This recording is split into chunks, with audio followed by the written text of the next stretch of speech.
president, and I oversee the capital program in San County.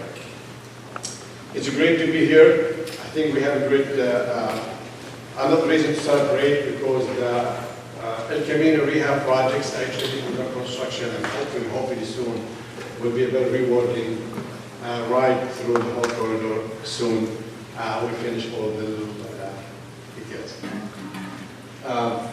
So the purpose of this meeting tonight is to focus on the proposed bike lane along El Camino, specifically along Palo Alto. The project, the rehab project actually, it does go beyond Palo Alto. It goes from Los Altos, Mountain View to Palo Alto. There is already actually bike lanes within the city of Palo Alto, city of Los Altos and Mountain View. So today we will hopefully provide you of a clear picture of what went into the making and what the reason why we have this came at this time of the project. And the other reason also hopefully we'll be focusing on answer your questions. And I hope you will, when you leave this hall here, you will have a clear understanding rather than when you walk in here, so what the reason and what exactly how it's going to look like. So our goal is make sure we answer your question, your concern to the best of our ability, and we'll commit to follow up with any concerns you have through via email, with coordination with the city and other ways. So this is our goal. So the goal is we'll be focusing on the proposed bike lane on Palo Alto, and hopefully we'll provide you enough information that will make you feel satisfied. I hope. Before I start, I would like to thank City of Palo Alto for the level of partnering. We've been actually working on Palo Alto and Camino for the last 3 years, and we have developed a great partnership with this. I want to ask the city staff to hopefully just raise your hand, introduce yourself quick, just so that you know who you are.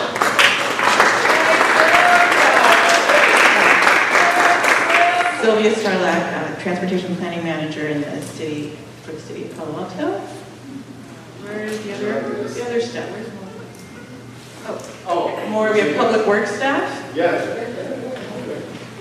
Hi, my name is Young Tran. I'm with the Public Works Department. So I'm going to make you all walk. It's pretty loud though. Melissa McDonough, Assistant to the City Manager. I'm so glad you came out on this rainy night. It's great to see the community here.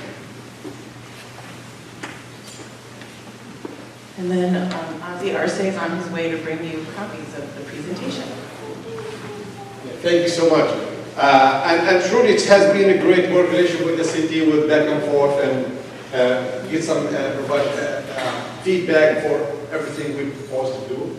Because we believe this can impact your daily life, and we want to make sure we deliver the right projects right now. So with this also, I would like to introduce an amazing Caltrans team. There's many of us here too. Hopefully we will answer your questions and get clarification. I would ask the Caltrans team, there's a couple of presenters, but you know what, why not? Let's go ahead and introduce our Caltrans team. If you don't want to stand up and introduce yourself. Good evening, everyone. My name is Al Monk. I'm the District 4 Caltrans Bay Area Chief Safety Officer, Division Chief of Transportation. Nice to meet you all. Hi everyone, Sergio Ruiz. I'm the Complete Streets Coordinator and Office Chief for our Transit and Active Transportation Office. Hello everyone, this is Yunmi Choi, Project Manager with Caltrans. Good evening, my name is Rick Young. I'm the Branch Chief for Traffic Safety. Hello everyone, I'm Victor Goshay. I'm the Public Information Officer with Caltrans. Hi, Lester Lee, Office Chief for Traffic Engineering and Site. Hi, good afternoon. My name is Lee, and I'm the Design Senior for Oh, hi everyone, I'm Jasmine Stinn. I'm with the Bike and Ped Branch. Hi, my name is Gwen with Design Caltrans. Thank you so much. I want to just take a few minutes to go over the program. Just before we start, I think just want to point out, I don't know you guys if you know that one more than me. I think the restroom is here, here for both. Yeah, it's good to know. And also, we do have, sorry, we require more, but we have some water, and little chocolate, so guys feel free to help yourself. With this, we will have, I think, sorry about the interruption of this, otherwise we'll have a more smoother agenda. But we're going to have a PowerPoint. The team can present sort of the information to you, the case of what we're doing with the bike lane. It's going to take around 25 minutes. And after that, we will have almost half an hour, plus or minus, question and answers. And the idea is hopefully we could help clarify and answer your questions. So it's not here, we don't have like a multiple option or alternatives that we would. It just is going to be, the simplest, the shortest the question is, and hopefully we'll give the rest of the audience enough time to ask your questions. So we'll be like, and also we have cards. In case we didn't get to you, we have also, I think, pens and cards around here. I will be happy to pass it if you want to write your questions. And let us know if we do have a website that gives a real update about the construction of the project and where we're at. So with this, I would like to start. So we'll be focusing on a couple of things. We're going to give you a little high-level update of what's going on in the construction of the rehab project. It's like $40 million project. It's a great investment. Hopefully, we'll have great payment soon. And also, we will have a high-level overview of the bike and pedestrian concept and Caltrans policies and what we do with things. And also the safety officer will also go over the safety, what triggered the need for this bike lane. And finally, we'll go over the detail of the geometry of the project by the designers. So with this, I'd like to start. Yunmi will present the first project steps. Thank you. I believe this is going to be recorded, and we'll make it available definitely.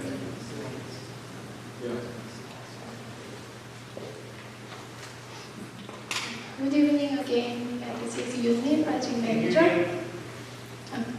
So I'd like to provide you the overview of Caltrans paving project on El Camino Real. The project limit is between the city of Mountain View and the city of Palo Alto.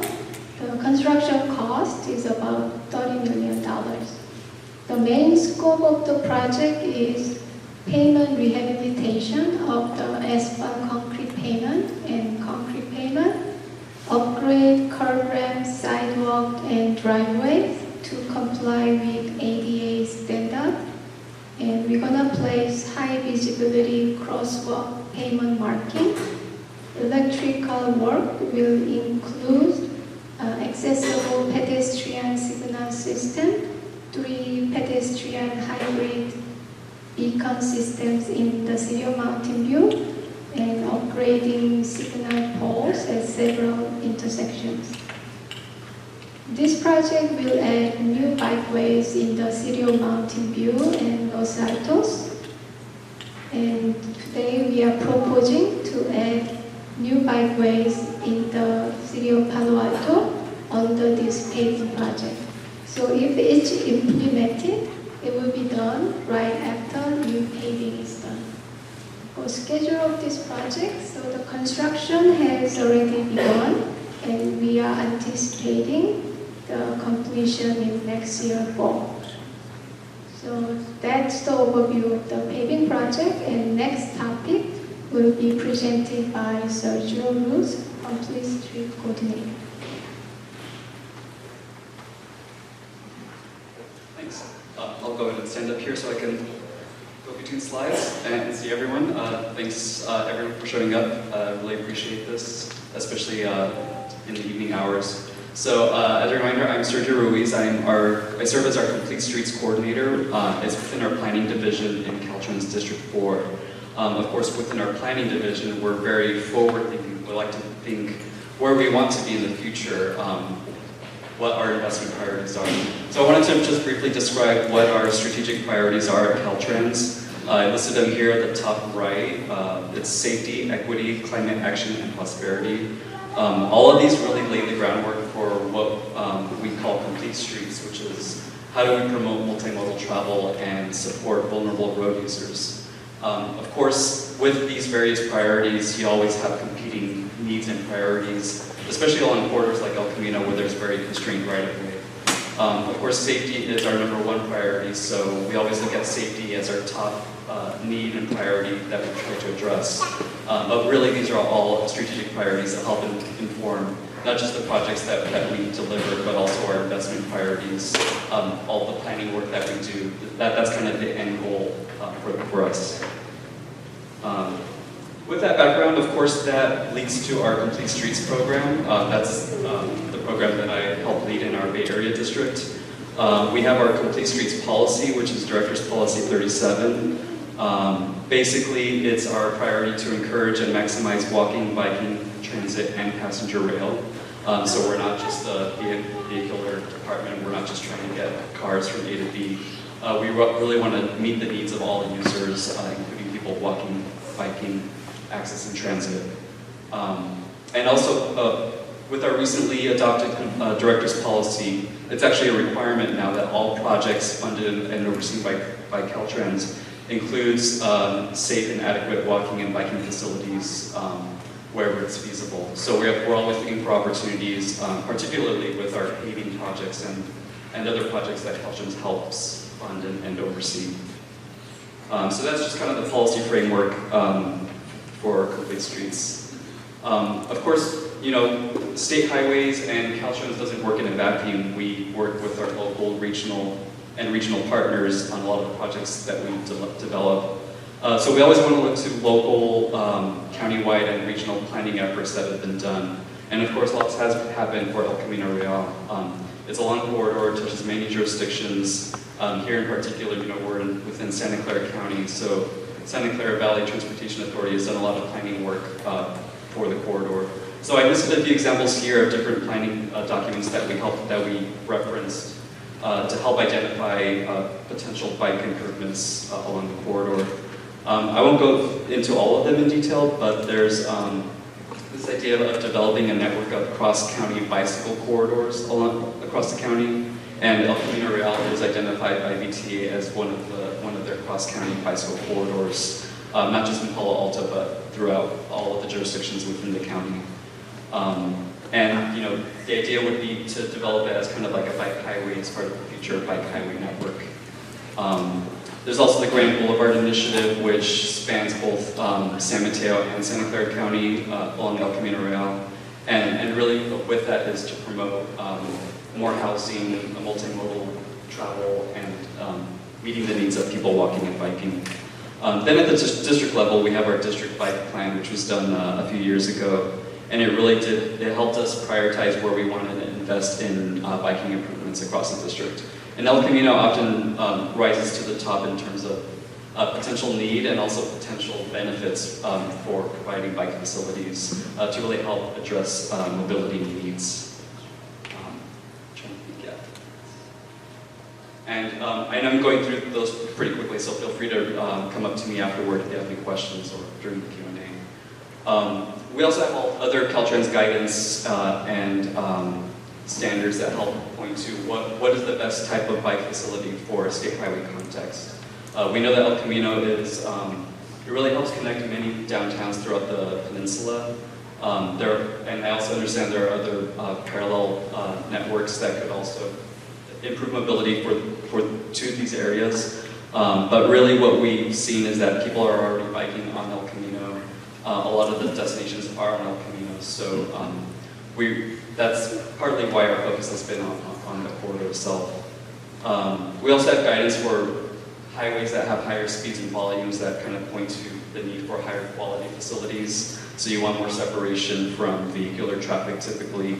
And you know, honestly, all state highways would fit that criteria that you need such separation because you don't really see a lot of neighborhood streets that are state highways for the most part. They're all multi-lane, generally above 25 miles an hour or above. So it definitely points to the need for more like class 4 or class 1 bikeways won't get too much into the technical details, but it's the level of separation that you get from traffic. So with that, there's a lot going on El Camino, not just in Palo Alto, but one of the main strategies that we've had with our Complete Streets program is looking at our paving program. So it's another acronym that we like to use called the SHOP. It's a State Highway Operation and Protection Program. That's the overall program that's funding this project. Really, it's about maintaining the state highway system, but we also see it as an opportunity to incorporate some of our strategic priorities, like adding bikeways where we see opportunities. So we have a whole host of other SHOP projects along the corridor. This is the one that's definitely most furthest along. It's already started construction, as you just heard. But we have other ones in the pipeline as well, where we're looking to add bikeways. The one segment that's actually already does include bikeways is in Sunnyvale. It's not pictured here, but it's one of the gaps you see kind of on the southern end of the corridor. All right, so let me dive into some of the crash data information. So this is an overall picture across the 5 segments. We had 33 crashes involving bicyclists. So the first thing that tells me is we have people riding bikes on El Camino Real. They're out there, right? Because otherwise we would not be seeing this type of crash history. Second thing you'll notice is one of them, unfortunately, is a fatality. The other 32 resulted in injury. And if you go back to a couple of slides earlier, right, where I was talking about priority, vision, these are exactly the crashes that we want to look at. We want to address them, and we want to eliminate them. Great start. Can we ask questions? Can we just hold on until we finish the first couple of minutes? And we would go back wherever to the slide if you like. So when we break down these crashes by crash type, you can see overwhelmingly 79% of them are broadside.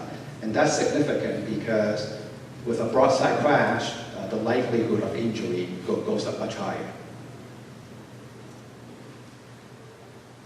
This is the breakdown of the crashes by primary collision factor. Other violations make up most of it at 52%. Failure to yield came in second at 30%. Now, in addition to breaking them down by crash type or by primary collision factor, we can also group them into pattern so that we can look at some of the underlying issue and look at some of the mitigation measures that we can consider to improve safety. So the 3 patterns that we saw from these crashes were driver's failure to yield, bikes going against the flow of traffic, and red light violation. With driver's failure to yield, some of the underlying issues could be driver's distraction. There may be some issue with visibility. And sometimes the right-of-way assignment may simply be unclear. Things that we may be able to do include upgrading and improving traffic signs and markings, making sure we have clear line of sight, especially at intersections and driveway. Driver education is an important component. And lastly, we can look into providing bike boxes at certain intersections to improve bicyclist visibility. And by the way, that last item, bike boxes, I believe is included in some of the design element on this project. Second pattern, bikes going against flow of traffic. A lot of time when we see this, it's really related to just not having a designated place for people to ride bike. It can also be related to just that high-stress riding environment on a busy roadway on El Camino Real. I think before the meeting, I heard someone talking about having to ride on El Camino Real next to buses and how it makes it really stressful.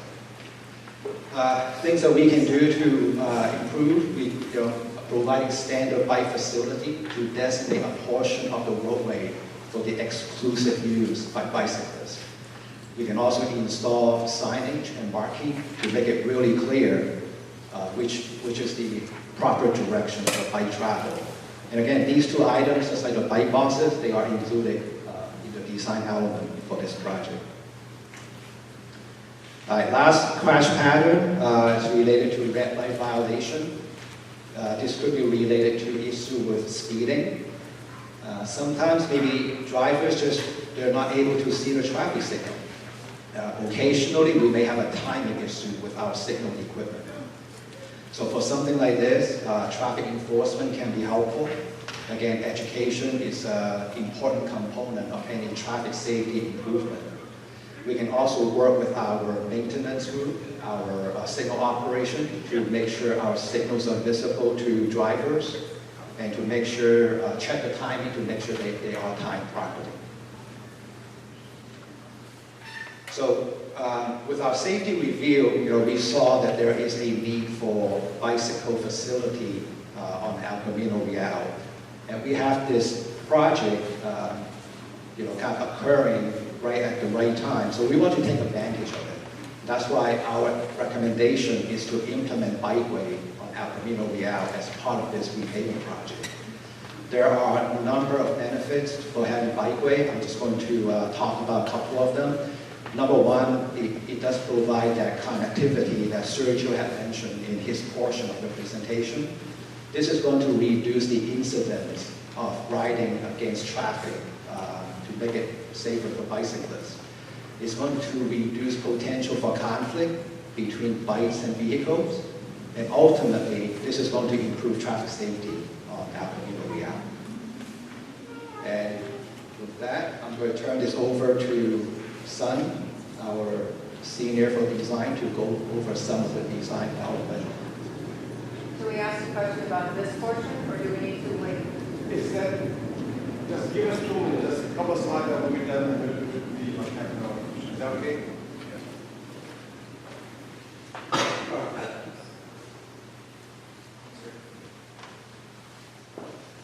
Yeah, hi there. My name is Sun Lee. I'm the design senior for the one of the design seniors actually with the Santa Park and some of that. So, I'll be presenting the.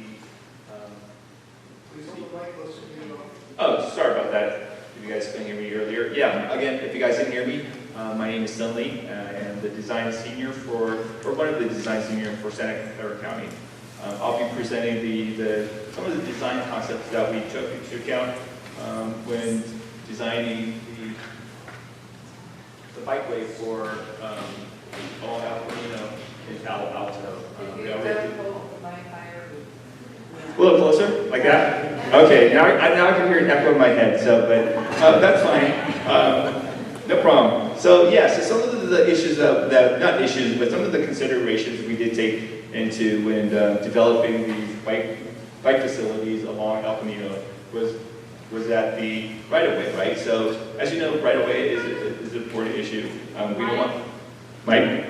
Closer, okay. I will be putting it up against my lips, so no problem. The other one is on-street parking. There's, as you guys all know, there's areas of El Camino that has lots of parking, and then there's areas that don't have parking. But those are, I'm just going to go over the various topics.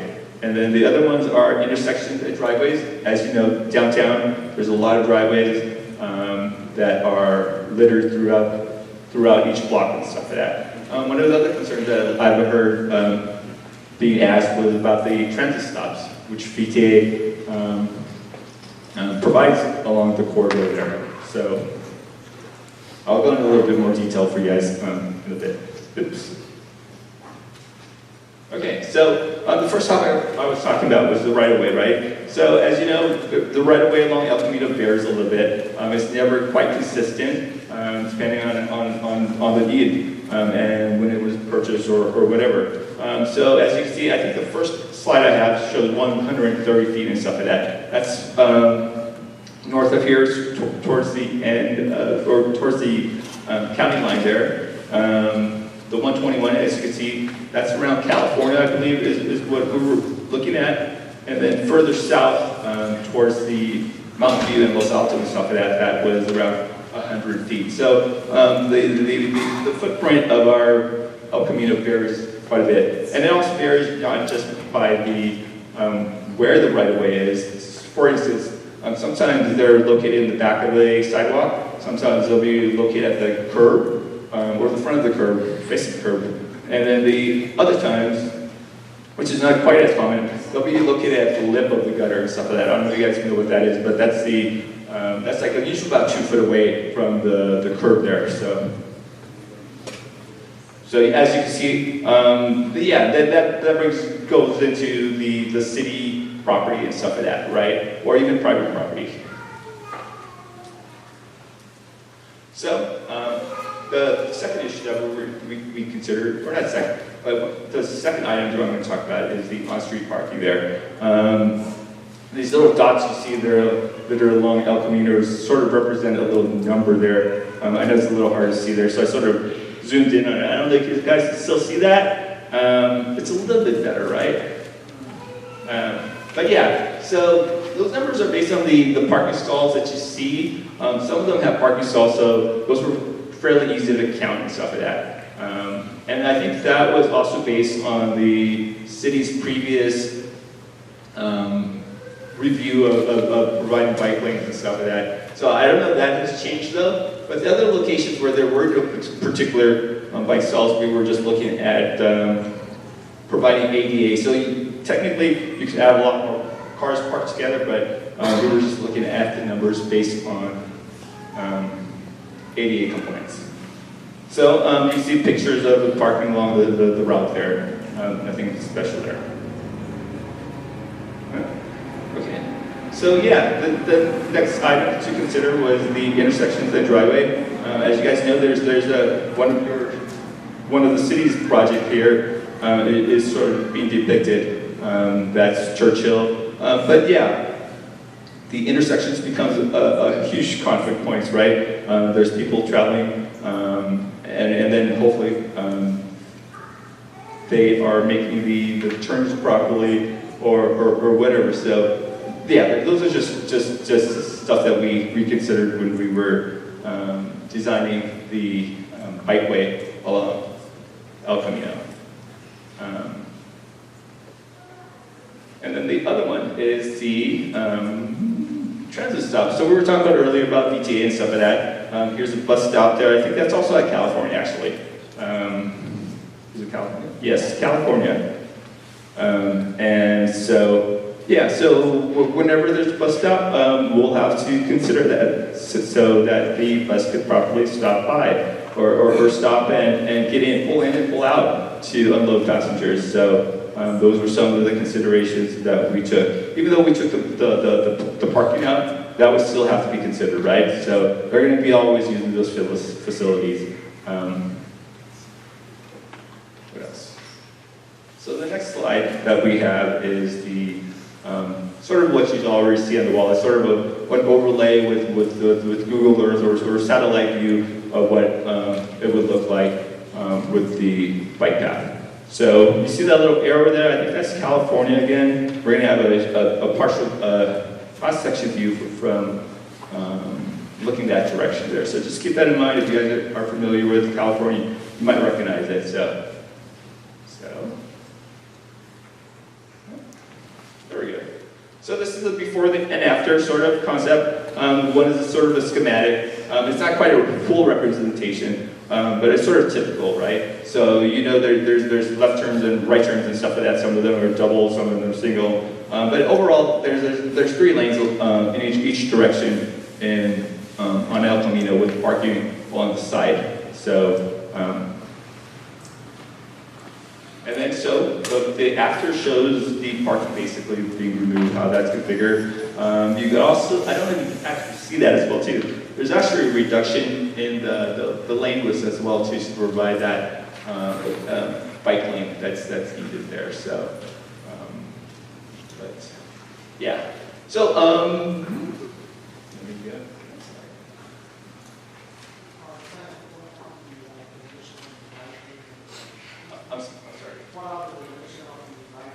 Oh, sure. So there's the various dimensions actually along the corridor and stuff like that. There's not that, we don't have full, like I said, the right-of-way is limited and some of the streets are,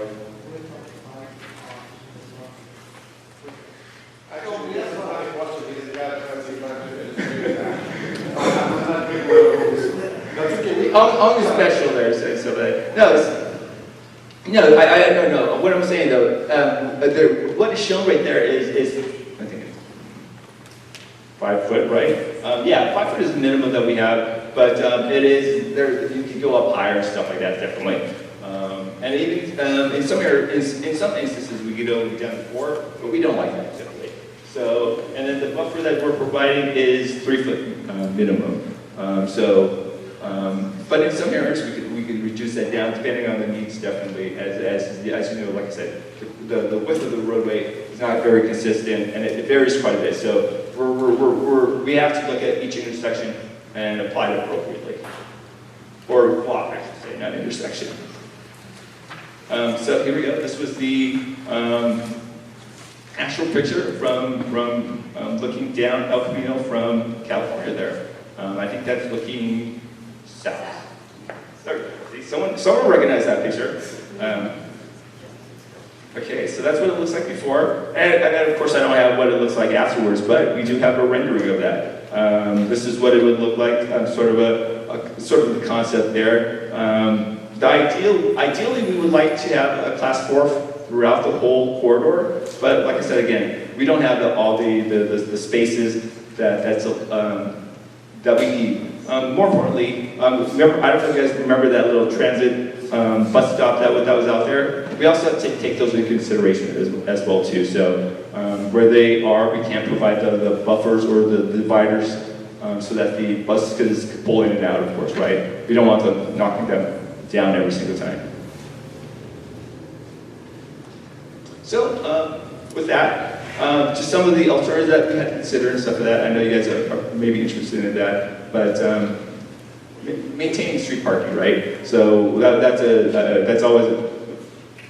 I didn't do that. Save on the bell. Yeah. It's over. So yeah, maintain parking. We looked at that as well too. As you can see, that whatever we have currently is very limited and stuff like that. So other options we looked at is, and then we sort of showed it up there, was the reduced lanes to 11 from the existing 12 there, and whatnot. So and then finally, roadway guides, right? I know that's a great concept and stuff like that, but El Camino is a little tricky and stuff like that. But anyways, roadway diet is the one of the stuff that we could look at. But like I said, it could be part of another project, but this project is really strictly for a pavement project that we were trying to incorporate bicycle facilities and stuff. So I think that's all I have there. I'm going to turn that back to Nick there. Thank you very much. Thank you so much. Hey, guys, great job. Thank you so much. And actually, this is the first meeting of a series as we're going to, next step, we're going to go ahead and talk about planning committees within the city. And so this is coming up, actually, the bicycle advisory committee and other school transportation. Yeah, you see how to get used to this thing. And also, we have another follow-up meeting with the Transportation Commission and Human Relationship. And the last and the final one will be a city council meeting, that the resolution, for the street parking. As you guys heard, thank you so much, guys. I think you guys did a great job explaining it. And I think the last half an hour we were able to at least highlight a couple of things. One thing is the need for the bike lane through this one, and was illustrated by the 33 crashes within the corridor. And we feel as a public agency we need to do something to enhance the safety on top of what we're doing already, and the opportunity actually, because this is a great timing because it's a project under construction. And you do want to go ahead and start moving lanes the moment you leave construction, you go back. Similar what we're doing as we speak, actually, with the city of Palo Alto. We've been actually, some of you guys might ask why we delayed the construction of the project a few months. The reason is we like to do things, do it once and do it right. So we were in a lot of coordination with the Palo Alto sewer line. It's a major 10,000 feet, linear feet sewer line. We tried to accommodate and coordinate So we try to do the right thing at the right time, and hopefully with the right funding, we try to minimize any throwaway. At the same time, there is, as I think we're all in agreement, the Bay Area to start with, we have an issue with the real estate, limited real estate, and actually Camino actually, it'll be at the top of the list. We have a very limited real estate. What I mean real estate, it's a right of way between sidewalk and sidewalk, and we try to accommodate as much as we can while we keeping the safety and human quality of life. So, and San went through the challenges. I think, well, with option we went through, lane reduction. So the team did their best to fit the best to the best of our understanding how this can function safely. So we'll be happy to answer any of the questions you guys have. So you know what? I know you want to have. You're gonna go first. But let me see if you don't mind. If you can limit it to one question. So I don't know. Do you have another microphone? It's okay, Caltrans. You can come here. So we could put it on the point. Sergio's son. I'm the guy's president. No, just the guy's president. Just three of you guys. And I'll actually the safety. I'm sorry. So apparently we only have one microphone. We can project. You pass the mic. Turn a little louder. Hello, is this working? So- We have two microphones. We have two. Okay, so I want to say thank you very much for optimizing and prioritizing life. And my only question is, you know, you showed 33 accidents between 2016 and 2020, and I think that's a small fraction of the accidents that actually happen. And my question is, most accidents aren't reported to the police, are not reported. So I think this is a much more serious problem. So my question was, how did you get only 33 in all of that time? And how can we actually capture more information so that the rest of the community understands how vital this is? Yeah, so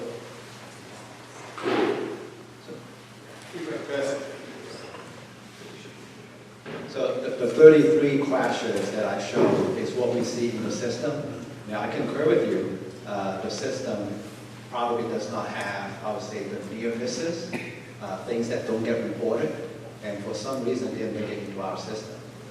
Okay. Now, from my perspective, that's enough for us to trigger the monitoring program, right? And say, hey, take a look at it, find out what's going on out there, and go do something about it. And that's what we're trying to do. I think the microphone already here. Are we good? Yes. Thank you. Yeah, thanks very much. This is looking so much better. I biked all about Camino Rail from San Jose to San Francisco and back. I noticed in the diagram there's one gap right now. There is no bike lanes under University. I know maybe in Embarcadero and another road, Quarry Road. What is the long-term plan for that section? At some point you need to connect it. It's like the gap. You can't get across it. Yeah, I think. Again, we go back to the. I think we are familiar with that one particular spot. I think Sergio could elaborate on that one. In order to accommodate everything, you have to remove the bridge and widen that area. So we're looking for different approaches at this time. I think we just shared the road because this is the only option we have, right? And go ahead. I think Sergio could elaborate more on what we're doing. Yeah, we're very familiar with that gap, and it is a great separated portion of El Camino. It would take very intensive capital improvements with large structures involved to really address that. We tried to look at options as part of a paving project, but we couldn't really identify any real solutions. So there is an existing path along the Stanford University campus, their perimeter trail, that we're directing bicyclists to use, even though that's on private property. So it's a little bit of a sort of a gray area, but there wasn't really any space for a dedicated bikeway to continue on the off ramps and back on the on ramps, unfortunately, as part of this project. So I think it would take additional planning work to really address that remaining gap, and also maybe some collaboration with the campus and the city to see what other options there are to really have a more formal alternate route. And actually, that is another question. Thanks, Sergio. I think that's a great question. I'm familiar with the area because it got my attention too. We are also open, just I want to make sure we are open for any comments or any ideas how to do this. We'll continue working with the city. We'll see other way of doing it. But we're thank you so much for the question. Yes, sir. Yeah, I have a question about the speed. I wonder if, Sergio, you posted, you had a picture with figure 5A where you had the posted speed. I wonder if Caltrans has ever done a speed survey on El Camino of cars, because it seems to me that although the posted speed is 35, most cars actually are traveling at a higher speed than 35. And I think that makes a concern for your figure. If you would please put up your figure and show me where El Camino is, and if in fact the speeds actually are above 40 on El Camino, what would that say in terms of the kind of prevention and barriers that you would want to put on the bikeways in order to make it safer for bicyclists? Yeah, I think thanks for the question. I think that's a great you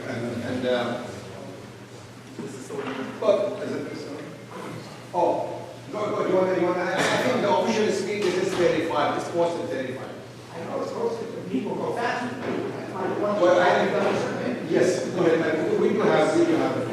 We're open to our traffic safety team, but just a clarification on this slide. This is really just our guidance that bases the type of bike weight on the posted speed, and it's 35 minimum. So anything 35 or above would point to more separation, a bike weight type that has more separation. So that was the intent of this. So if people are traveling faster than 35, shouldn't there be more separation in the design?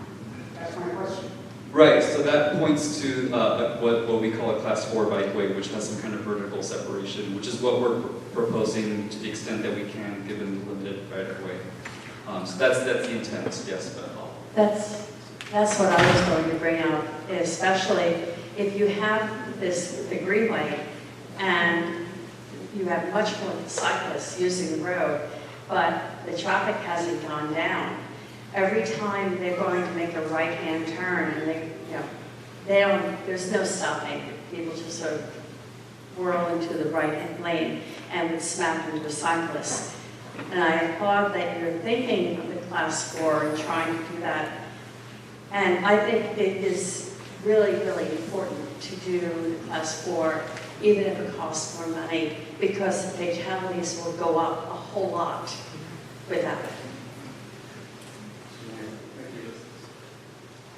Yeah, I just want to provide a quick update on the speed management. We've got Caltrans, CHP, and the local police department. That is the challenge for all of us as far as enforcing the posted speed limit. And it also involves road users and motorists to participate and follow the speed limit, posted speed limit. So that is a continuous challenge that we have. We're going to be working with our road enforcement agencies to address that.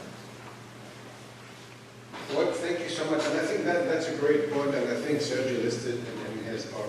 We do need little education, and also enforcement. The speed, posting the speed, it's one thing, and I understand monitoring it just, that's, yeah. Okay, who has it? Thank you. First of all, thank you for the presentation. Much appreciated. Slide 15, which is the one that had the table on it, looks like the same data that was the collision data. Looks like the same data that was in the December 15th letter to City Manager Shikata, who said it only represented 40% of collisions involving bicyclists. There was a paragraph following it that said that. So does this data include collisions involving bicyclists who were crossing El Camino Real? Because the majority of accidents that I know about involving bicyclists are people who are crossing that street, and many of them are involving children who are going to school. So my question then, that's the first part of the question, but the second part is, how many injury collisions occurred at El Camino crossings, if that data is not incorporated in this table? And what caused them? And does your plan address those problems as well, the ones that cause those collisions? I am particularly interested in all of the sensitive crossings that the city recommends for students to use going to school. Thank you. So I'm going to take your question one at a time, and if I miss them, I'll have you repeat them. So your first question is regarding kind of the completeness of this data set. So for this 5-year period, these are all the bike-related crashes that we have in our system, right? Including bikes riding on El Camino Real, including bikes crossing El Camino Real. Some of them they're crossing on the road, some of them they're crossing at the crosswalk. Okay. They have different type. Right? I think I mentioned some of the primary collision factors, some of the pattern. Some of them has to do with drivers not yielding. So there's a number of factors involved. I would say, a bikeway, first and foremost, it provides much better orderly movement of traffic. Right? And with that, hopefully a little less surprises, a little less confusion. And when those two things go down, the risk tends to go down. And with that, traffic safety tends to improve. You had other questions, I wasn't expecting to get that. How does your plan address the problems that cause the collisions? I think you kind of touched on that a moment ago. And I guess I wanted to ask specifically, I want to put a fine point on the question, which is, we're talking also about collisions involving people moving east-west across the street going to school. That's not just across little intersections that are So I would say, I think on some of these plans, you'll see bike boxes at some of these intersections. I think we have guidelines, right, crossing from the side street, crossing out Camino Real. So we're trying to provide better guidance. Again, trying to improve the predictability of where you may expect to see bicyclists. So this is going to help the driver to know where to look and hopefully see bicyclists more readily so they can take the right action and have the right time to react to them. Thank you very much. One observation and question for you that addresses many of the concerns this evening is the speed on El Camino. And one of the easiest ways to reduce the speed is to reduce the lane width. This also increases the bike lane width. It increases safety on both sides. And so the problems you're having with the speed on El Camino can be addressed with reducing the lanes to 10.5 to 10 feet, which is common in many complete street designs. And also gives you greater width for that variability of the bike lane all the way along the corridor. So I'm hoping that you can address and hopefully implement narrower lanes to address those items. Thank you so much. I think he did actually elaborate on that. We tried to do within our allowance actually geometric. So at least at this time we have 11 feet wide lanes. Well, I understand. Our books, we have a little restriction because of the limitations of the buses, the trucks, and other reasons associated with it. But I believe this is the limitation. Basically, right? We have PTA there. They have a certain width of their vehicles, so we need to keep those into account as well. Too. We don't want those to be the cars to be veering off or off tracking. Basically, that's what we usually call it. Now the plans show 13 to 15 feet wide, and BTA does not ask for that, and your own guidelines say 10 to 11 feet is enough. So it does not make sense. It does not add up potentially.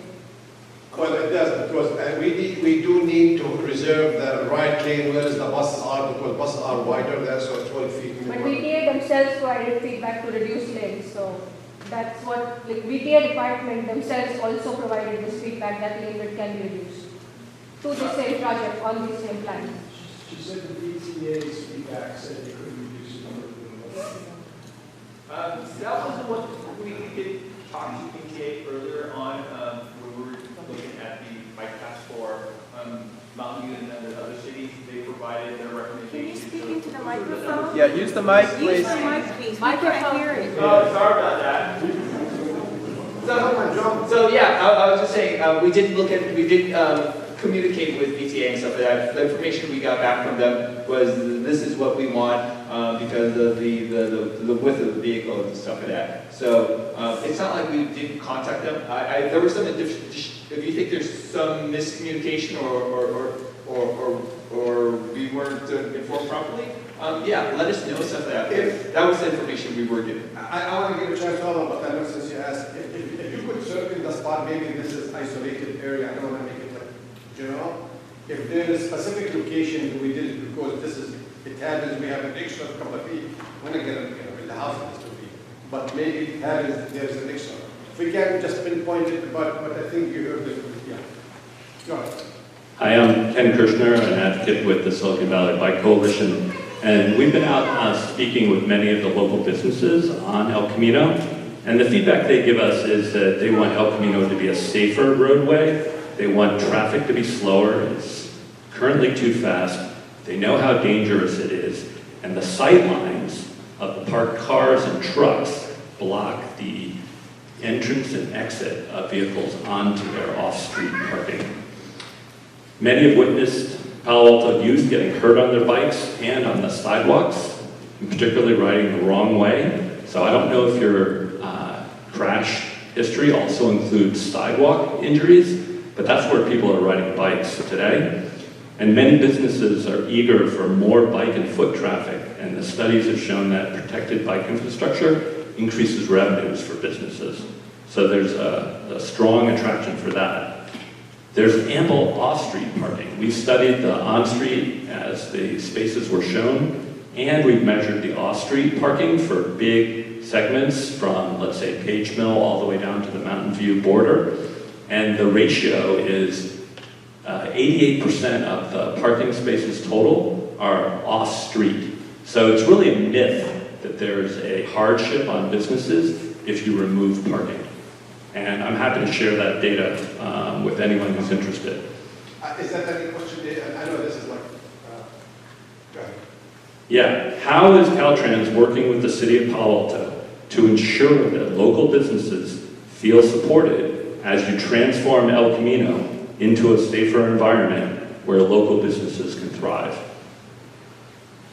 Well, I think it's important to know that the street parking authority, it was delegated by the state to the city to put the local zoning. So this particular coordination, I think it needs to take place, and we'll work with the city to make sure that all the information provided, and that's why we go to the city council, make sure that we provide all the information needed. Am I going on? Just a quick follow-up. So if the city council doesn't pass a resolution to remove parking, what is Caltrans' plan? You know, we didn't have a plan, and again, it just we can continue working with the city because of the opportunity, and Caltrans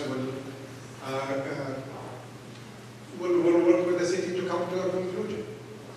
Today we didn't have a one-way.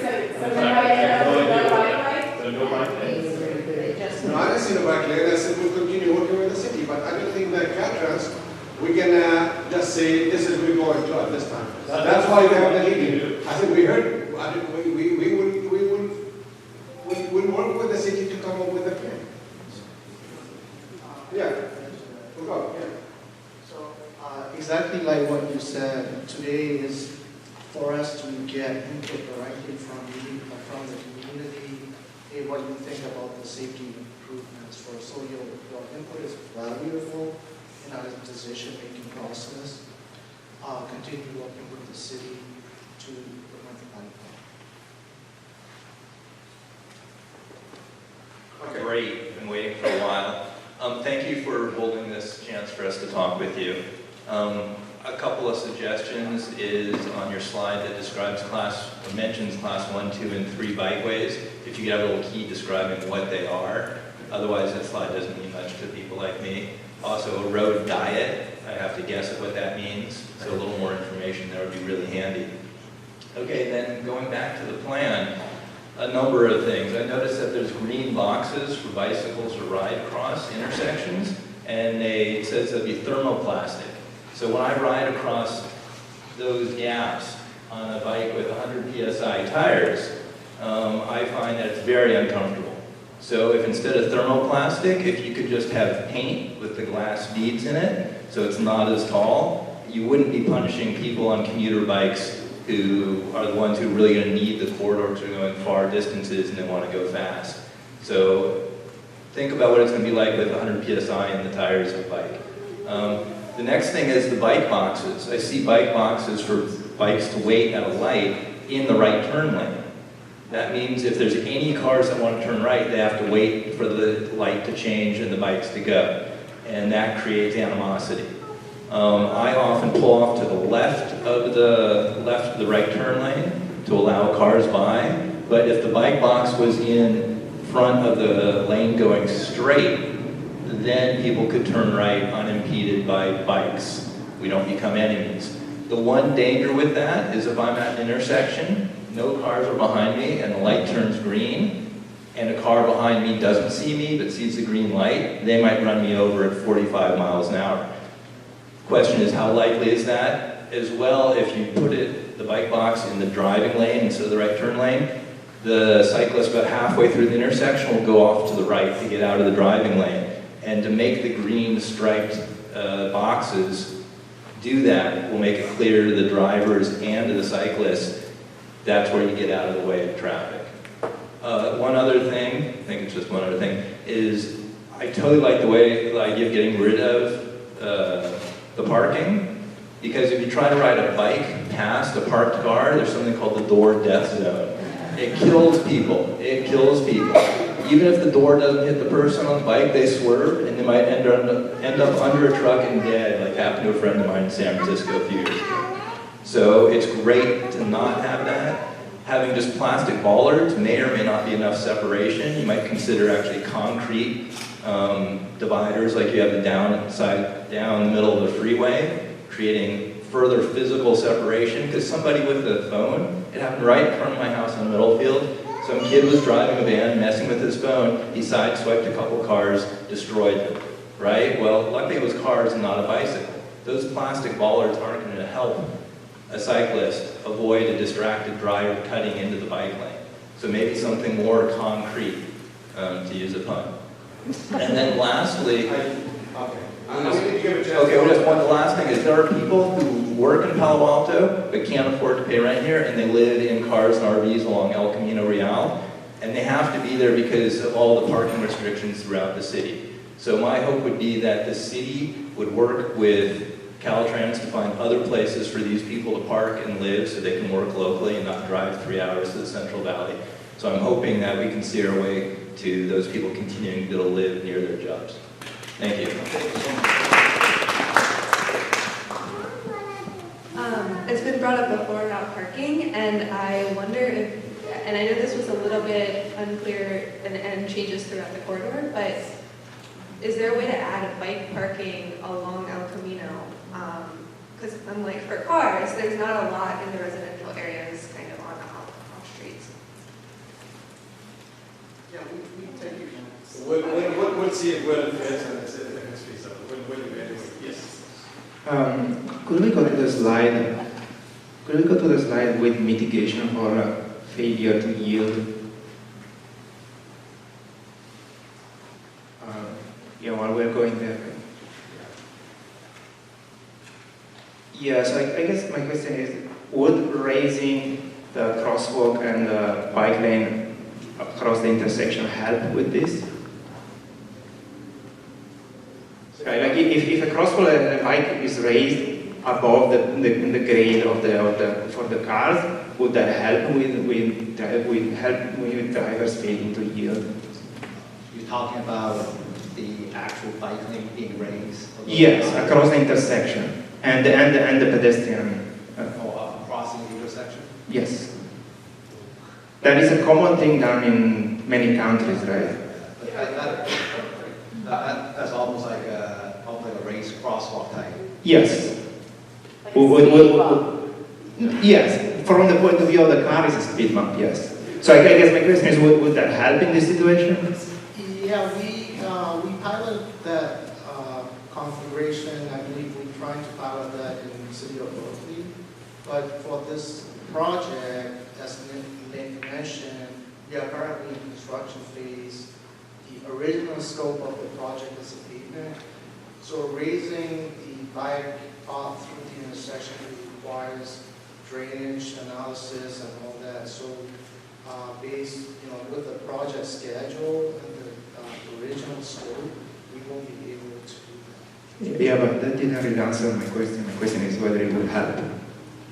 It will help. It will make the bicyclists more visible and make the path slow down because there's a So if it would help, why is it not on the slide? I understand why you want to do it, but yes. Why is it not on this slide? So for our approaches, we kind of pilot that configuration in some city. It's just we haven't even implemented. We're like implementing something in this year, so we kind of need to kind of see how it performs, especially the RTA way. We have a lot of traffic. We kind of need to kind of see what the pilot projects does. But can I just add one thing? I think you mentioned it's a piloting thing. I don't really. I mean, I know I have that imagine that you're going to create your own. There's a couple of things we need to keep in mind: the local street, the local crossing, and also maintain the facility down the road. And we don't want to create another unsafe situation like, as Hong said, any drainage issue. It takes a lot of study, but the moment we mention that's a piloting, it means it's not 100% land that we need to analyze. Even we say might. I'm not sure it's going to prove, but we don't want to create another issue. So I hope that's fine. I think it should be on this slide, at least. Oh, just for education? What's over there, sir? No, okay. Oh, you know what? I think he been asked. Go ahead. Yeah, whatever. You next. I got you next. So the drawings that are here, they were distributed and shared to the city, to the payback, and to the coalition and to VTA. They're exactly the same, no change since then. Lots of feedback was provided at that time. So if feedback was not incorporated 10 months before, how do we expect that? Is there a study which say more lanes, more traffic? The question is, I think the local, what we're going to do with the spill out of traffic. We need to study it. I'm not saying it's right or wrong. I'm saying we need to have a regional approach to it, and we will work with the city for any road. This is what the road diet means. You go ahead and eliminate one of the lanes, each direction, so to accommodate for something else. What about your question about... Can we walk the microphone back because we have a lot of questions back here? We have. Yeah, you can. Thank you. Yeah, my question on feedback that was given in the... Yes, please do. I mean, yeah. Actually, I'm the one who received the feedback email from the Silicon Valley Light Group. I believe our design, they incorporated whatever is feasible. One of the main feedback was to utilize the existing bike lane within Stanford University, so we can avoid removal of RVs and unhoused people. But it turns out that existing bike lane does not have any easement to the public. So we cannot let the bicyclists to private property. That's why that, it was very valuable input, but we could not add into our plan. This is what we owe you. I'll respond to you. You will have it. If it's doable, we'll do it. If it's not feasible, we will say it. We should be clear about that one. We need to capture all the comment and respond to it. As simple as that. Sir. Yes, sir. Okay, so something that's come up in this evening is that there have been several significant challenges to the data upon which you're basing your plans. And from the number of fatalities to some of the other data sets that you showed also. So my question for you is, what does your plan going forward have in place to collect better data so you can verify that you did the right thing, but more importantly, fix problems as they occur in the future?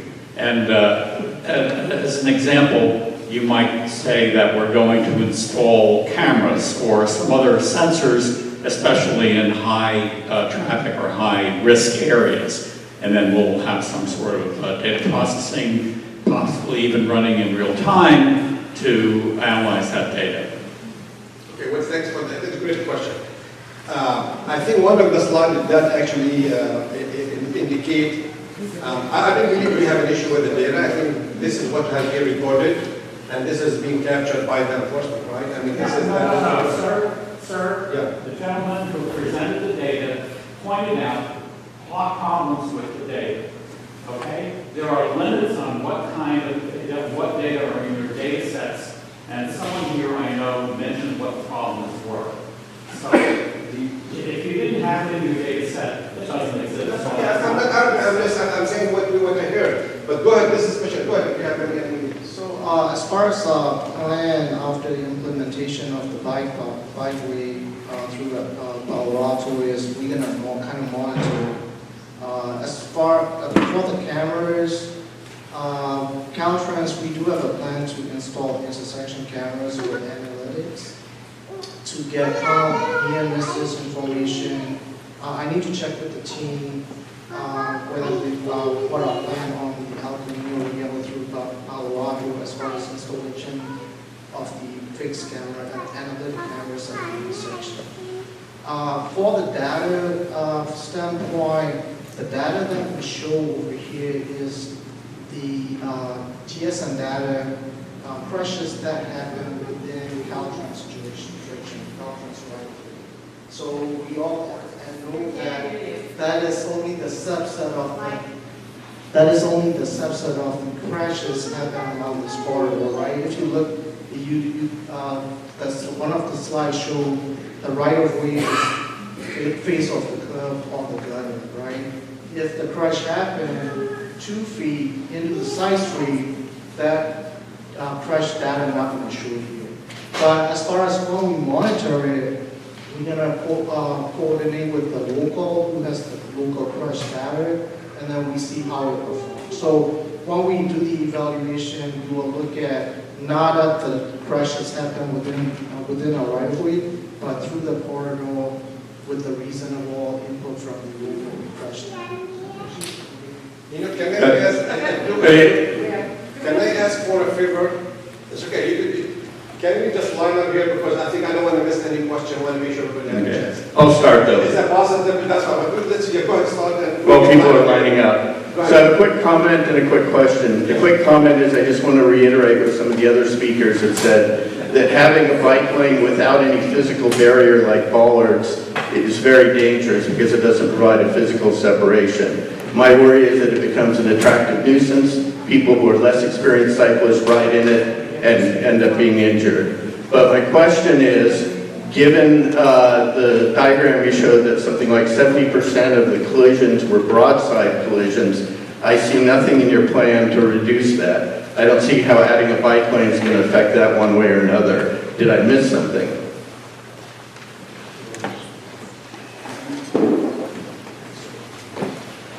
I think I mentioned this a couple of questions before, but I'll mention it one more time.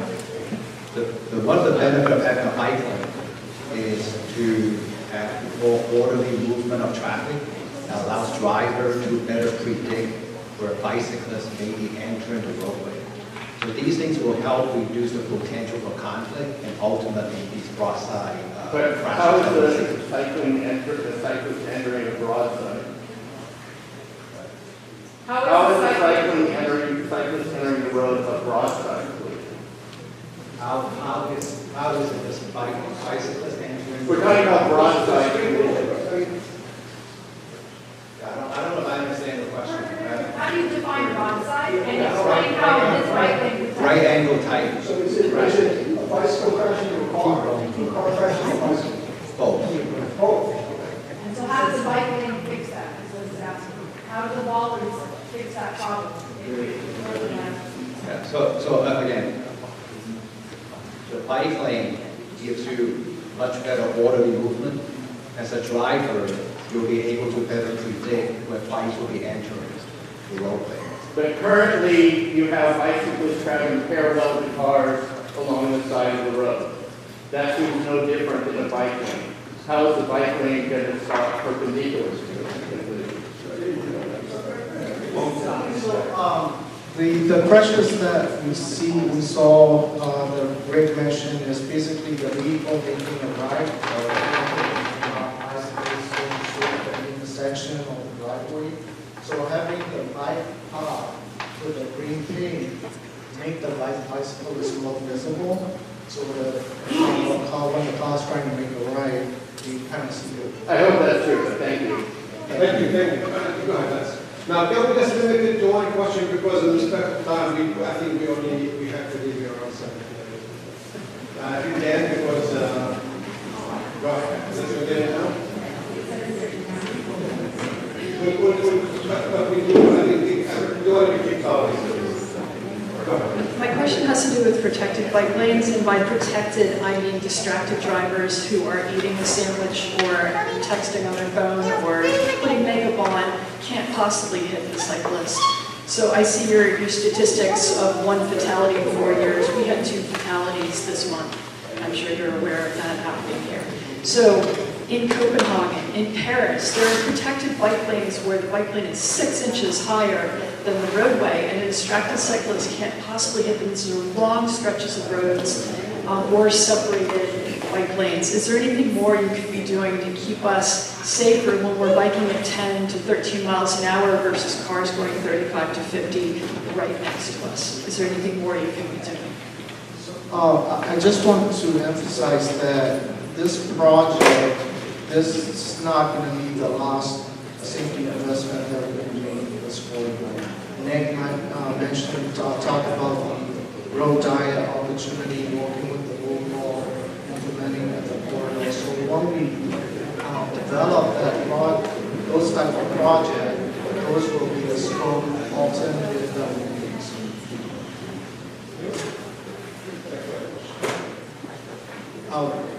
I'd just like to thank you guys for coming out tonight, and I'm really excited about bike lanes on El Camino. And people here have asked a lot of great questions, but I just don't want you to feel like we're a hostile audience. So thanks again. Always that smile.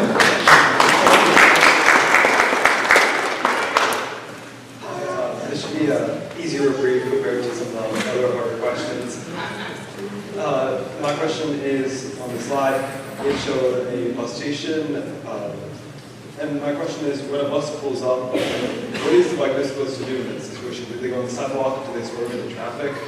I had a friend who had a similar accident. There's a car parked pretty much in the middle of the bike lane. They swerved into traffic and they got hit. So I'm just wondering what the plan is for that. Thank you so much for the question. I don't have I'm not the expert. I will refer. But I'll tell you something. As my son asked the question, I will ask. We need to be alert 100%. I don't think there's one fix to take care of all our problems. We'll prepare the budget. It is just meaning when we ride the bike. Is the culture a little bit different? I know you compare with other places. It is just now we trying to make the whole thing share the space safely. But go ahead. I'm a little bit of a young person here, so can I just take it really quick? I mean, there are things that you do. If you feel like you can take lane, do your open shoulder check. Make sure you look really well, right? Drop your arm, really look.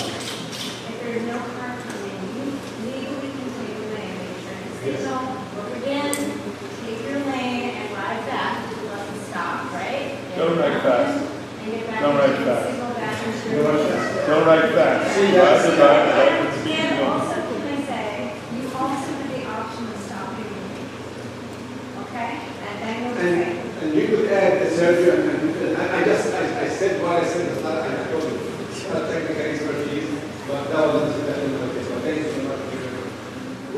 Right now, the current configuration is exactly, we got to do exactly like what she said. So, but I'm going to ask the good question, same question you asked. So I'm going to ask my team to take a look at it. Is there any striping that we can do based on the geometrics we have? Thank you. I'm just hoping that these instructions are made clear so that future accidents don't happen. Thank you so much. Great question. Thank you. Thank you. But be careful too, right? First of all, thanks all y'all for doing hard work, because I mean, you guys are making this happen. It's a process, and it has to go through. I bicycle every day. I use the back boulevards that they use. I prefer using those because I like it how there's no traffic there.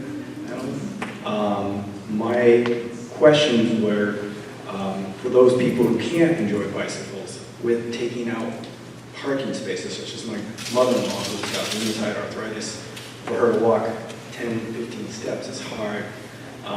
Is there something that's going to be accommodating for people like that, with, you know, for people, especially with disabilities, when we take away those parking spaces, it makes it hard for them to get around as well, and they have to use alternative transportation. So I'm wondering if there's something that can be accommodated to do that for those people.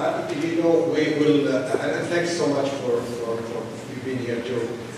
We'll work with the city, make sure we point out all the facilities and how can the rezoning or whatever it takes to answer your question and make it a lot easier. And we have to work with the city because, as I said, it's a joint effort, and we will definitely work with the city to make sure this happens.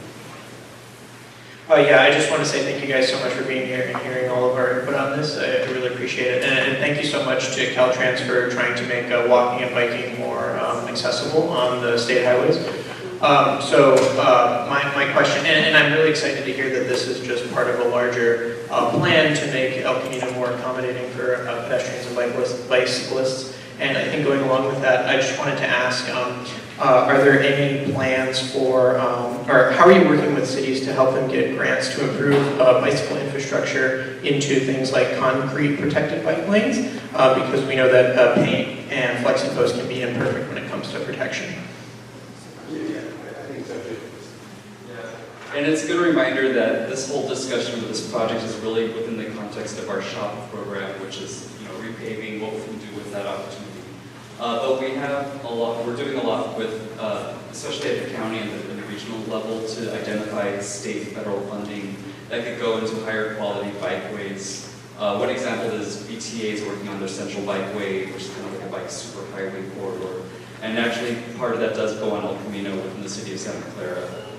That's going to be a $200 million project, so it's going to take a lot more creativity and other programs and funding sources to really fund those types of improvements. But we could not do that within our shop. It's just not possible. And I talked about our strategic priorities. That's really pointing to these types of improvements and prioritizing those programs to fund. A lot of those haven't been built yet, because a lot of this is going to be new to Caltrans. But I think in the next 1 to 10 years, you're going to start seeing a lot more projects where hopefully we'll see higher quality improvements like concrete protection and sidewalk level bikeways. Within paving projects, it's a little different though, so it's good to remind ourselves. No, thank you so much.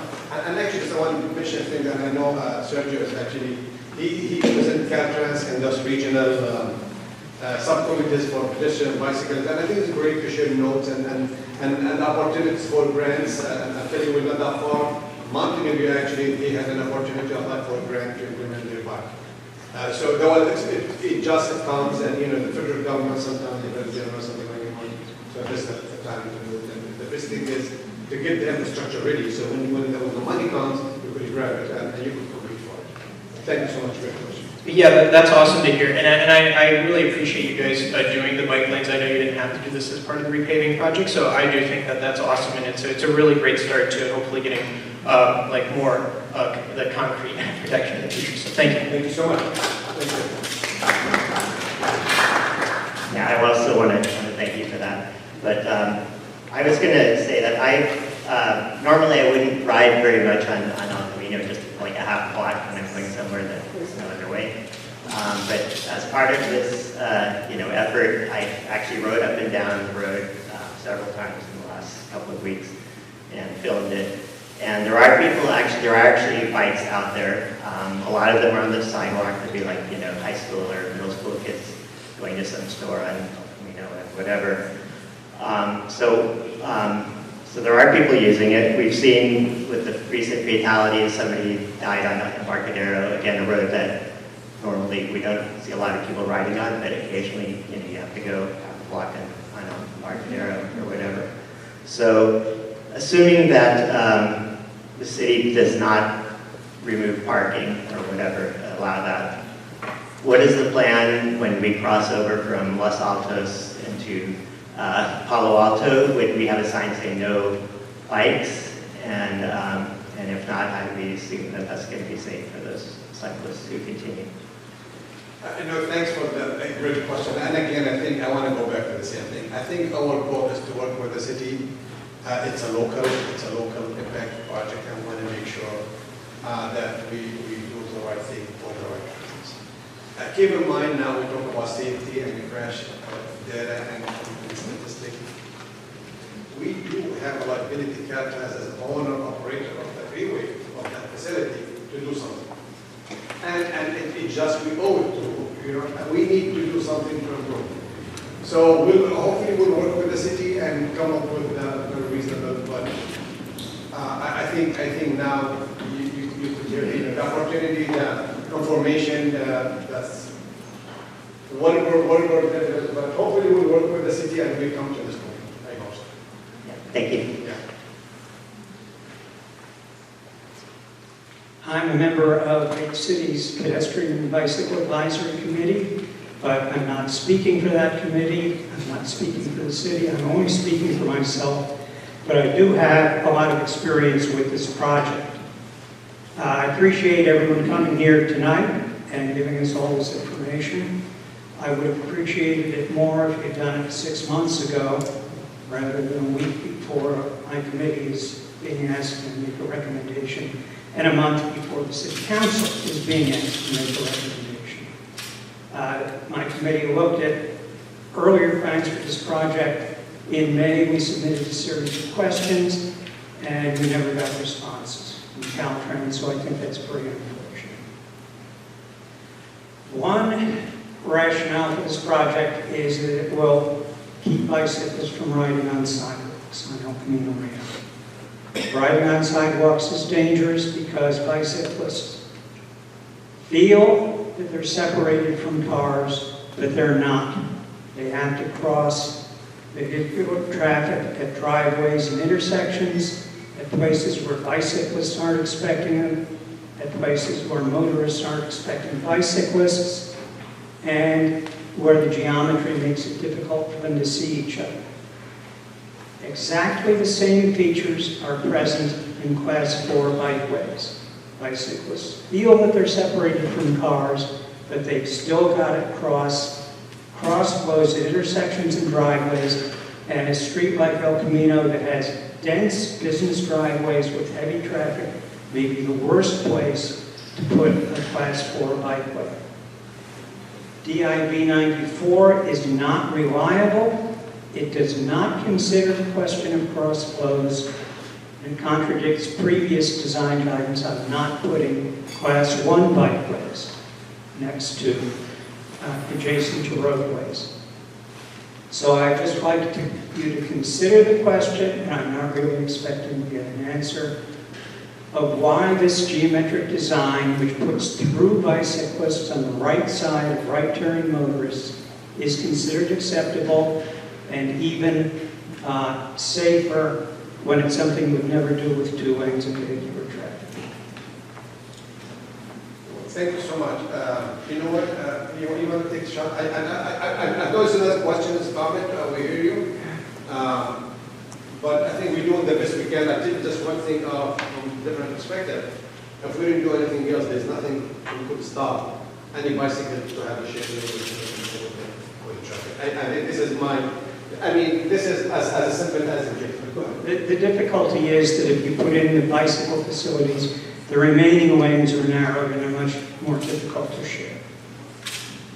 So I'll just recognize, there are different strategies and approaches at intersections and driveways.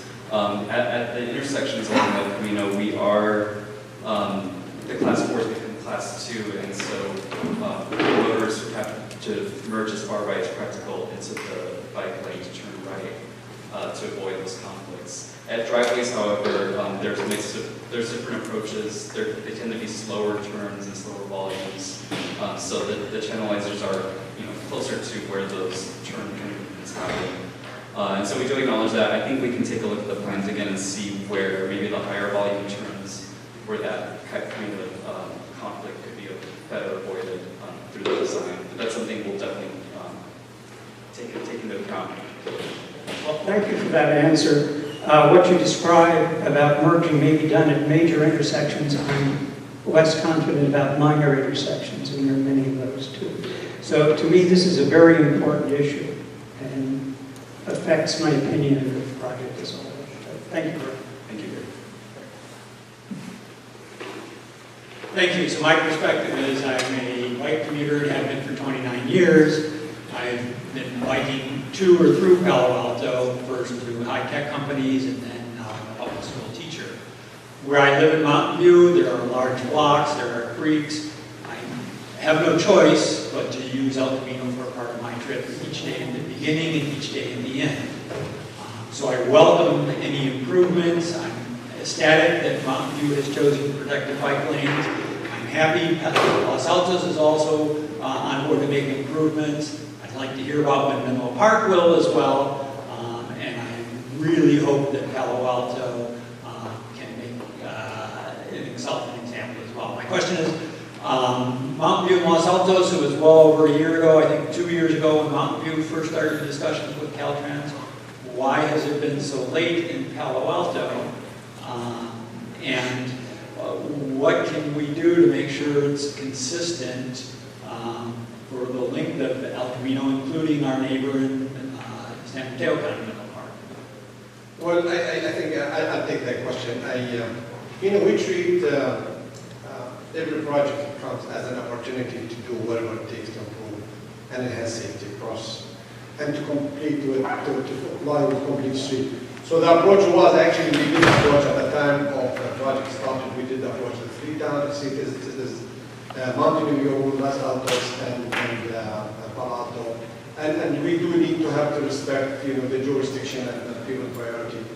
So they decided to go ahead. At that time, I think we were deferred by the Palo Alto and said, it's not the time because there's another dam going on, whatever.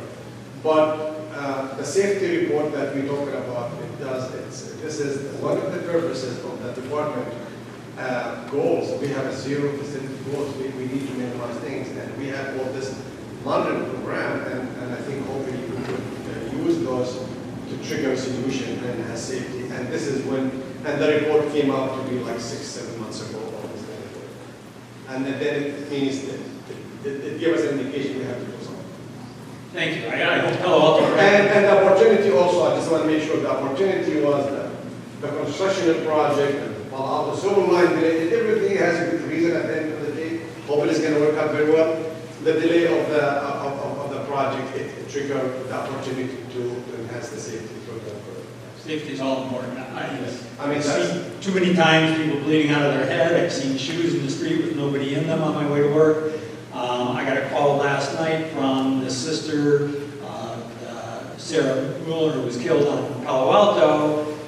They're from France. They thought a bike lane would be part of their solution, and I had to explain that not quite how America works, that you got to get a lawyer.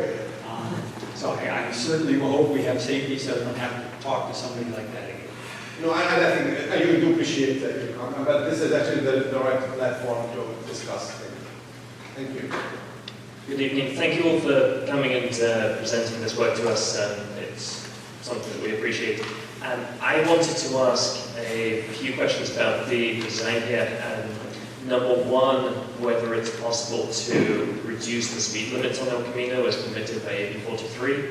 Number two, whether it's possible to restrict right turns onto and from El Camino against red lights, so that there isn't the animosity between cyclists proceeding straight and motorists wanting to turn right. And number three, I know that there's been lots of discussion about the lack of width on El Camino, but whether there is any scope to introduce slight curvatures such that the sight lines are brought in and the incentive to simply charge towards the next stoplight can maybe be reduced. So, as far as the AB 43, for the state facility and for the department, we still don't have the flexibility to reduce the posted speed from 85 percentile, not more than 7 miles per hour of 85 percentile speed. However, though, we are working with local partner CHP to see what creative way that we can apply using AB 43 to reduce this posted speed limit way less than 85 percentile in some of the corridors. The speed management, speed reduction, and the low right turn, those are the strategies that we're going to work into in the future to further the So not with this project, but those are the things that we're going to be looking into. Okay, if you guys can just limit to very quick, because it's getting late, and I know I want to keep out this place. I'm enjoying it. Yeah, so I just want to say I really appreciate this project, and I like having space on the roadway as opposed to status quo of having nowhere to ride a bike. So my main question is that it seems like, we kind of have all of these little things all these constraints that kind of make it so that we end up with sort of a flawed or unsafe option. And I'm wondering, what are the avenues to kind of address those constraints after the scope of this project is complete? Whether that's Palo Alto saying, we need to start removing some of these driveways, or VTA saying we need to reconfigure bus stops. Who are the people who have a say on that, and how can we bug them to actually make this a better right way? No, thanks. And that's a little question. It's all about law. We all need, because everybody has their stake on that corridor. I mean, the corridor, I think there are 17 towns, from the Camino all the way to San Jose, all the way to, and I believe that it's 17, 18, somebody told me the number. It is just because it's a regional impact corridor, and one for the region of that one, even though it's a locally impacted, but it has to make sense because, as example, BTA transit facility goes from Palo Alto all the way to San Jose. So the speed and the efficiency of their transit, how to get there, support that for the region. So it has to be a combination, but Caltrans will be a great partner with any of those guys. We'll partner with them to make sure we are setting the table. Thanks for guiding us forward. I'm going to follow up to the last question, which is not just about removing driveways, but this is a very active corridor for development of new properties. Massive new housing projects are going in all along this corridor, which could involve more driveways with higher volumes of traffic. So my question to you is, does SHOP or the Caltrans Complete Streets policies have a position to take on minimizing or even reducing or even eliminating some of these driveways and going to more of a European style, fewer driveways, fewer conflicts at driveways?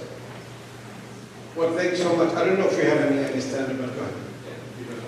Not quite related to our Complete Streets policy, but separately, we do have a mechanism to review local development projects, and we work through the cities to review those development, and if we see opportunities to improve safety or address any issues we see, it's through that separate process, not so much through the SHOP or Complete Streets. Have you ever reloaded driveways on any Caltrans facility? And so, any impacts on the state highway, on the Caltrans right of way would also be encroachment permits. So that might be another mechanism to review design plans and see, make sure it's designed.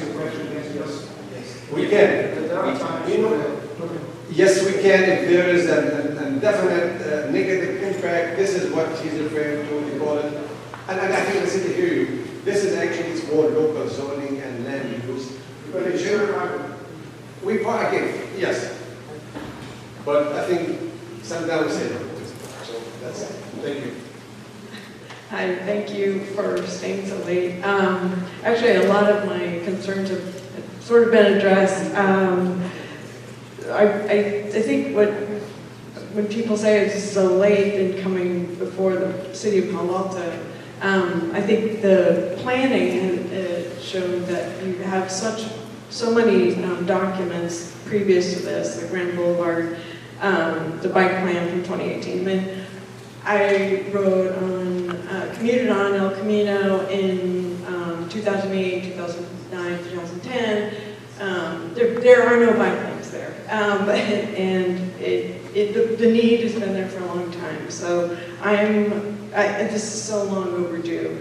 And the fact that you guys are trying to coordinate all along the corridor, because we're not an island, and I really appreciate the effort, and very concerned about that Palo Alto is not jumping at this chance that Mountain View, Los Altos, and Sunnyvale. I know Redwood City has been proactive. So the system that you have sounds great, and I'm sure every city has the same concerns that people are expressing here. If there's anything we can do, what besides the parking do you need from Palo Alto? Is that mostly it? No, I think it's just because the parking, as I indicated earlier, it was delegated authority to the city because of the zoning. That's pretty and it was permitted by the resolution, so it has to be. Right. I mean, again, and we are partners. We want to make sure we have the opportunity to fix it. So I think this is what the mechanic is, but that's what we're asking. That's what and we're the asking. city is just to remove those street parking to accommodate for the biking. Okay, right.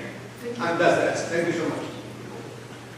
Hello, I'm Ria, as you know. I work for the City of Mountain View, but I'm speaking today as a resident of Palo Alto. I just wanted to say thank you very much to the entire team for coming out here. Thank you to your families for letting you come out after hours. In addition to being a resident, I'm a parent of 2 kids from Green Middle School. And so I'm acutely aware of how, of the collisions that have occurred on El Camino involving students from the school, and how difficult it is for the families and for the whole school community.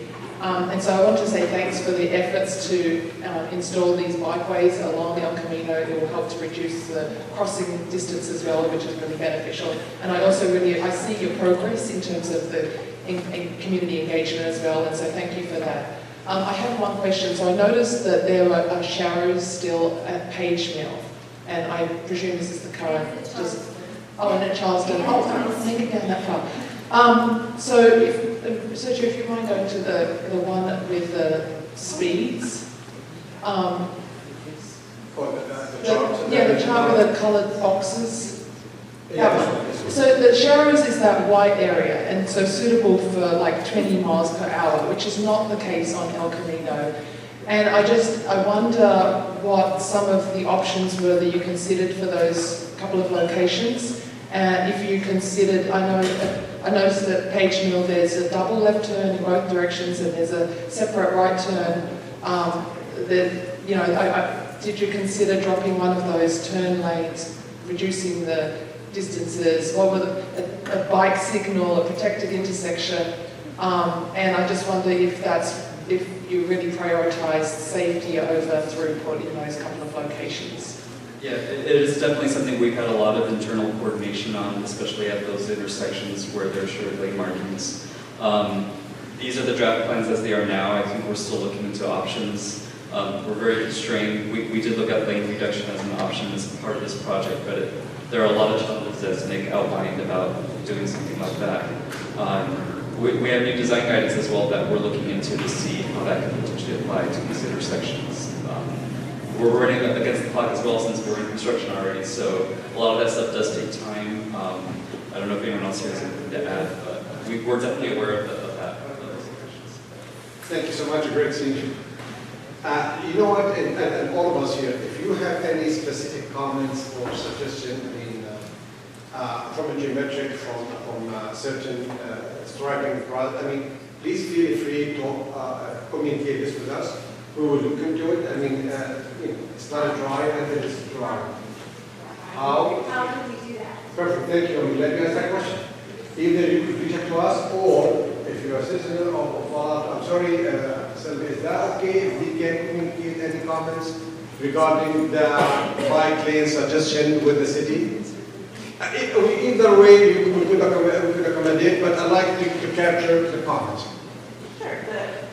We already have on our website the web form for comments for folks to give feedback on this project.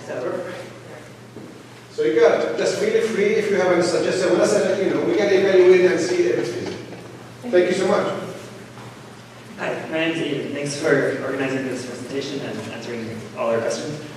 I just have a quick question about bus stops. Has Caltrans considered options to improve the level of protection at bus stops, such as perhaps routing the bike lane on the other side of the bus stop? Yes, as part of this project, that it proved to be challenging given the right-of-way, and it's primarily scoped as a paving project, and we're looking at paint plastic, so it's kind of being designed as a quick build. There are some best practices with what we call floating bus stop islands, where there's like a separated bikeway going around the bus stop. That goes beyond the quick build type of approach. It requires more concrete, more drainage, things like that. Not as part of this program or project, but yes, definitely as a strategy moving forward. Thanks so much. Hey, my name is Emil. I live in Mountain View, but I came up here. I really do appreciate you guys doing all the work. And I understand this is like a repaving project, so your scope's limited and there's tight deadlines, and I really do appreciate all the work that you put in. But my question is, so how has Caltrans approached communicating with Palo Alto City staff? What has the frequency of meetings been like since, I think there was in November, there was a Berman and Becker meeting. What has the frequency of meetings been like since then, and what is the plan for updates, regular updates in the future? I'm not going to exaggerate. I think we communicate on a daily basis with the city of Palo Alto since this bike lane came on, right? I mean, Serbia, so we have a great level of coordination, partnership, communication, and we understand each other's constraints and limitations, but a great partnership. Is that on a daily basis? What is the plan for updates in the future as this project is going forward? The frequency of updates? Related to the bike lane? Yeah. Okay. Yep. This is part of the bigger scope of the construction project. We still, it's only a little segment of what we need. So we continue to coordinate every, so we have a monthly meeting with all stakeholders. This is an official meeting to update, give you 3 weeks schedule upcoming 3 weeks construction schedule, so you know where to come in, contractor come around your neighborhood. So each city has actually a representative, and hopefully they will communicate this with their from Palo Alto. They have, I think Melissa sits down, a couple of people. We have Los Altos, Mountain View, the county, and right. So we do have monthly meeting to give all this information. In addition, whenever you need any info, we have a website that actually is updated regularly to reflect the changes, and I think and we could share the access to it. And if you ever have any questions, feel free to reach out to us. And the website has actually a contact person, and hey, it's a time to introduce them. Yeah, Victor, I think what you're Victor in the billboard in San Francisco. Thank you. Yeah, thanks. Hey. Hello. I also see a lot of riders on El Camino, often riding the wrong way in the roadway. It's pretty dangerous. I think generally safety will be improved with some facilities for bikes on the El Camino. But as my payback colleague pointed out, there are a lot of driveways, and when we look at the map over there, there's most of the stretches seem like it's 80% dashed and 20% actually protected bikeways. So was wondering if you considered the possibility of actually putting the bike lane in the, we call it number 1 lane, the middle lane. When I was biking in Paris some years back, there were several cases where there was a shared bike, bus, and taxi lane. We didn't really have a lot of taxis so much, but we do have buses. So that would be one possibility. Years ago, I had trouble finding the documents, but years ago there was a proposal for like a bus rapid transit route using the center lane of El Camino. So it seems that if you're removing the parking, you could shift the traffic lanes towards the sidewalk and move the bike lane to the middle. Sure, people might be a little bit scared to be kind of next to the quote fast lane, but strictly speaking, they're all fast lanes. There's a ton of driveways all throughout that corridor, but when you look at the drawings here, most of the time, if there's a left turn lane, there's actually like an entrance into it, so the conflict points would be quite minimal. And then I did want to also, if you do not do that and you keep them on the right side, I think Lawrence had an excellent comment about having the bike lane speed to the left of the right turn lanes. And then finally, I'll just point out a perennial issue with El Camino. You really need to put a right turn only lane on El Camino at Page Mill. There's a shared right and straight throughway there. It's constantly backing up. People go through the neighborhood instead, and it's quite dangerous. Thank you. Thank you so much. I want to answer just the last part of the question, and I will refer to Sergio about moving into the middle, next to the median. I believe that Santa Clara, the County of Santa Clara, they have a project to improve the Page Mill and 82 Camino. It's coming up. I think they're waiting for us to at least finish the work of the project. And I would urge whatever communication that will maybe that would be the right timing to incorporate that right whatever you propose. So we'll do that. But I'm going to give that because I think there's a lot of issues. Yeah, the idea of a kind of like a median bikeway or a center running bikeway has come up a lot in various contexts. It's definitely not a standard approach. We don't have any good examples of that here in California. It has come up in like interchange contexts where there's a lot of high-speed on and off ramps on the outside or the right side. So maybe having a, I think on 3rd Avenue in San Mateo, that there's actually one going across 101. Okay, and in Monterey, there's one. In terms of a median bikeway along like a surface street corridor, Valencia Street in San Francisco is piloting one right now, and it's not going so well according to bicyclists. But it would be something that would have to be piloted and would trigger more capital investments and like a formal evaluation process because it's not a standard approach. Definitely as part of a paving project, it's not something we would be able to accomplish. And there are a lot of access challenges and things like that we would have to work through. So I really appreciate the idea though, because I do hear it often enough in other. Yeah, especially I think it's going to with the driveway. Yeah. I'm that excited. Your last. Thank you so much. Yes, thank you so much for hosting this meeting. I know it's been late. I want to just go back to an earlier question. If this project does not come before council for a vote, will it still move forward?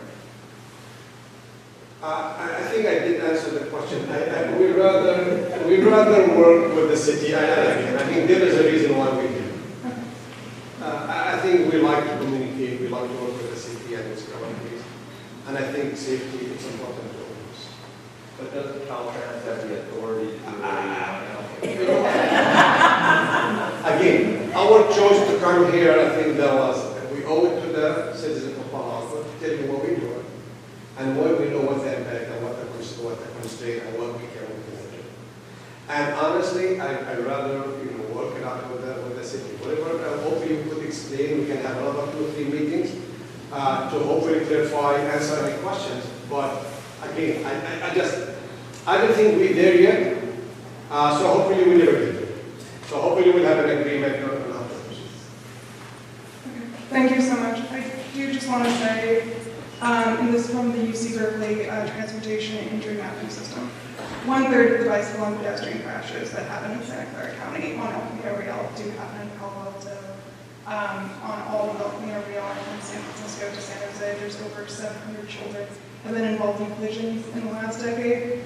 Moving forward, not having protected infrastructure there is negligent. Some cities are going to be more proactive than others. Just like final push, please move forward on protected infrastructure. Thank you. Thank you so much. I want to again thank every one of you guys.